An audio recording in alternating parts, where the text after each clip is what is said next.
O Estatuto da Criança e do Adolescente ele foi fruto de uma conjuntura ímpar, de um contexto histórico que talvez não se repita, não é? Muitas vezes se esquece que este Estatuto é o filho legítimo do povo brasileiro.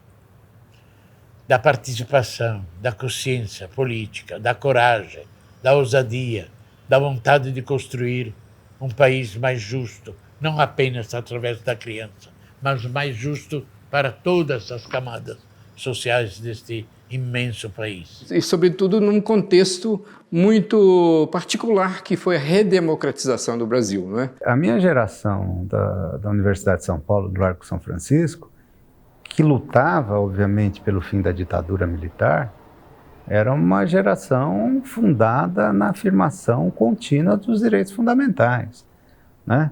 A Faculdade de Direito do Largo São Francisco era uma faculdade extremamente progressista, à época, considerando, né, aquilo que vigia no país, né? Então, lutar pela democracia, né, é lutar pelo princípio da soberania popular, lutar pela alternância do poder.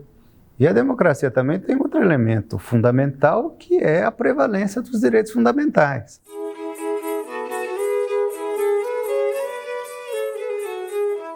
E aqui nós estamos falando de 1986, a gente organizou o primeiro encontro nacional dos meninos e meninas de rua em Brasília, que foi a criação legítima do movimento. Tinha mais 450 meninos do Brasil inteiro, né?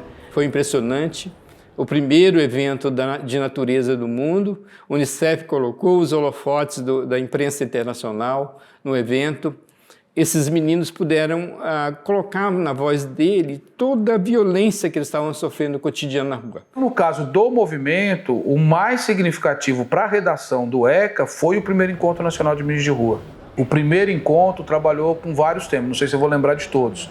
Eu lembro que eu fiquei no tema da família, mas foi trabalho, educação, família, saúde, acho que violência ou segurança, eram 5 ou 6 temas.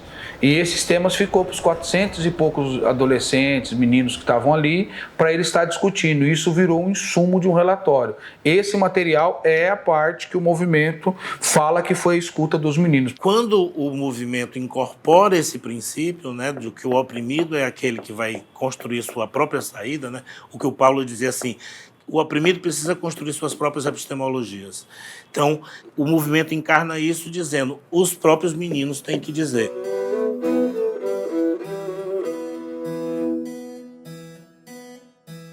O segundo encontro nacional é dos meninos e meninas de rua. Eram 800 crianças do Brasil inteiro, eleitos nos seus estados. O nome do encontro, o título era Vamos Garantir os Nossos Direitos. Esse encontro memorável em que a gente tinha combinado de fazer uma votação simbólica do ECA e combinamos com a Benedita da Silva e atrasamos muito, 1h30, por problemas de saída lá e de ônibus, reuni todas as crianças. E aí, chegando, a Benedita falou assim, vocês não vão poder entrar mais. Vocês não vão poder entrar mais porque a sessão do Congresso já vai começar.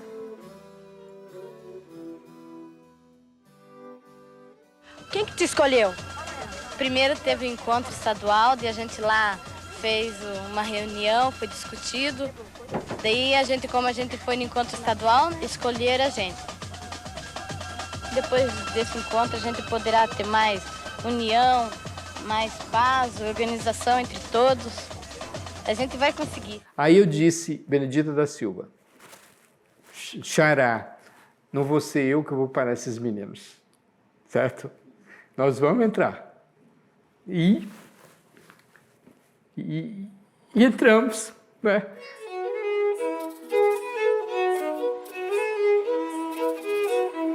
E os meninos sentaram e discursaram, se apropriaram do espaço com eu sempre olhava, quem olhava os meninos assim, com uma desenvoltura, com a estatura de quem estava conhecendo, né, o que estava falando.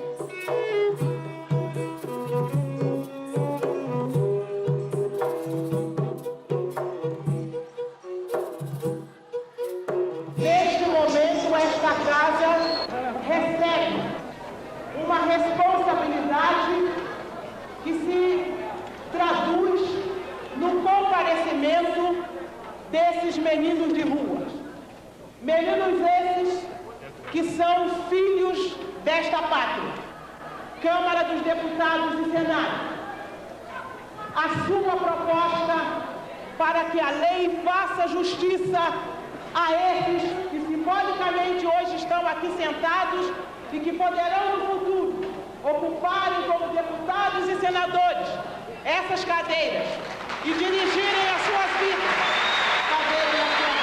E estou particularmente emocionada como quem também já teve a sua oportunidade de vender balas, de vender limão, de fazer carretos e hoje aqui no Congresso Nacional, como deputada federal, junto numa perspectiva e numa esperança de um mundo melhor para todos nós.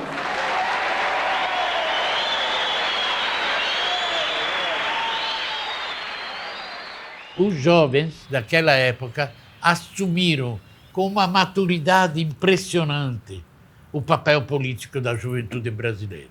Independentemente se era ou não era cristã, era ou não era filiada a partidos políticos. Eu sempre relato uma situação que aconteceu com um cara do Partido Comunista. Ele nos encontrou na Sé e ele faz lá, me deu muito pano pra manga. Foi ótimo ele ter provocado, nós estávamos lá. Ele falou: que absurdo, vocês ficam gastando tempo aqui. O importante é a luta de classes, o importante é o sindicato.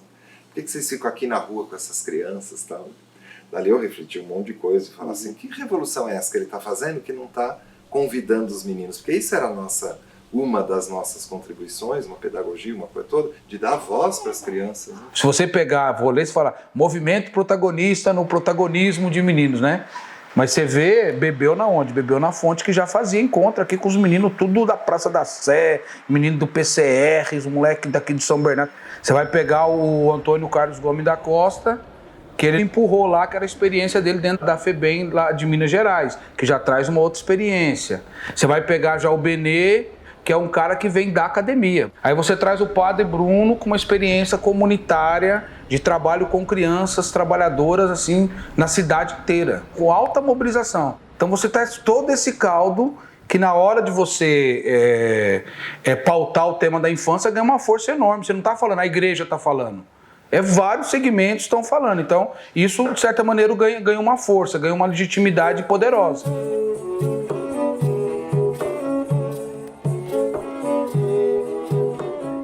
Verdadeiros inspiradores, os verdadeiros maestros, os verdadeiros educadores são os meninos e as meninas de rua.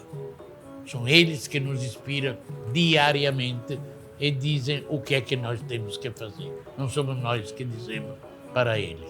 Essa é uma restituição de uma imensa inspiração que ele nos dá todos os dias.